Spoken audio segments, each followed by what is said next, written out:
Today we're going to be talking about the bludgeoning impact of the iOS 14 rollout on direct-to-consumer brands. Stay tuned. Wow, Rich, bludgeoning. I can't wait to see what this episode's about. Fill me in. Well, this is actually about an article that caught my eye this week, which was in Modern Retail. And actually, that article I thought had a better title than what I've come up with, which was Startups Contend with Whack-A-Mole iOS 14 Fallout. And it's part of the direct-to-consumer briefing that Modern Retail does. So to give a little bit of kind of context, roughly 2 months after Apple rolled out its app tracking transparency prompt, right, the ATT, as part of the iOS 14 update, direct-to-consumer startups and brands are still trying to understand what does this mean? What's the impact of it? Oh man, and it's going to continue. But so in this article, what did you learn?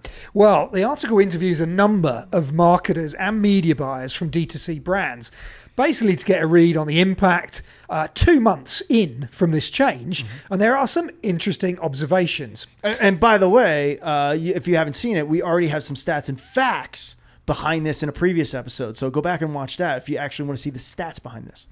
So the D2C observations were that multiple brands reported that their cost per impressions are rising on Facebook since the iOS 14 update, though it's not entirely clear if the iOS 14 update is solely responsible for that.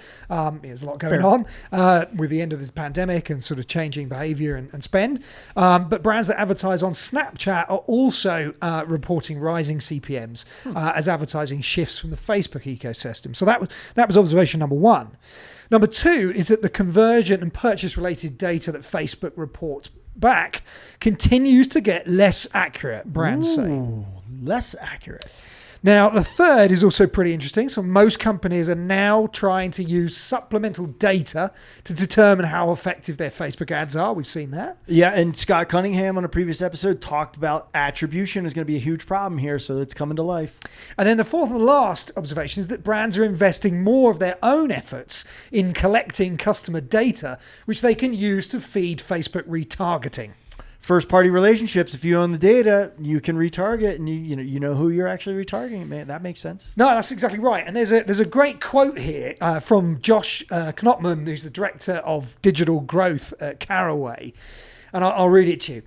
It's almost like a game of whack-a-mole, honestly, trying to work through all the new issues that come up as a result of the iOS update and as a result of the algorithmic changes and other changes that Facebook is pushing.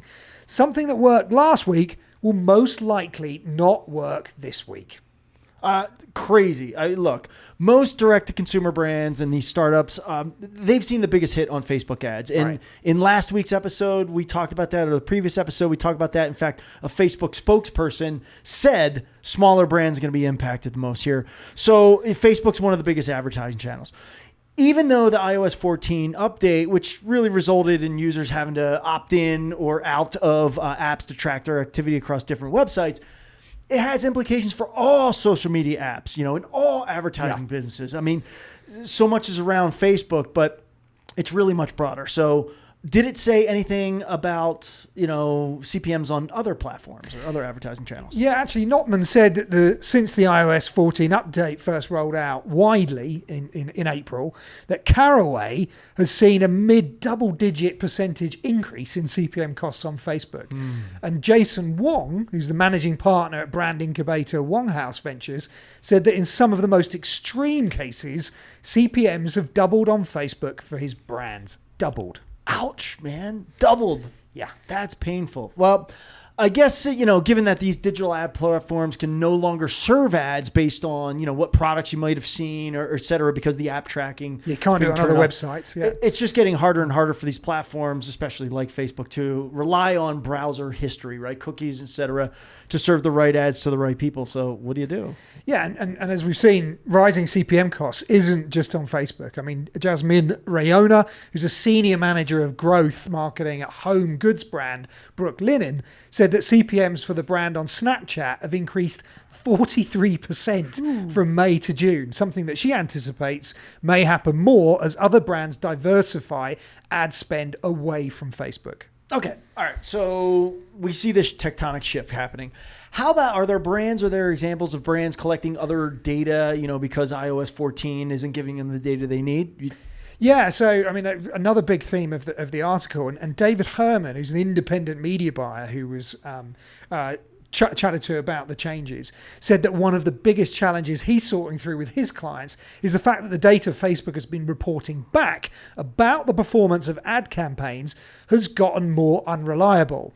And I quote, "We knew going in the data would be off, but most of us didn't expect it to be this off," he said in the article.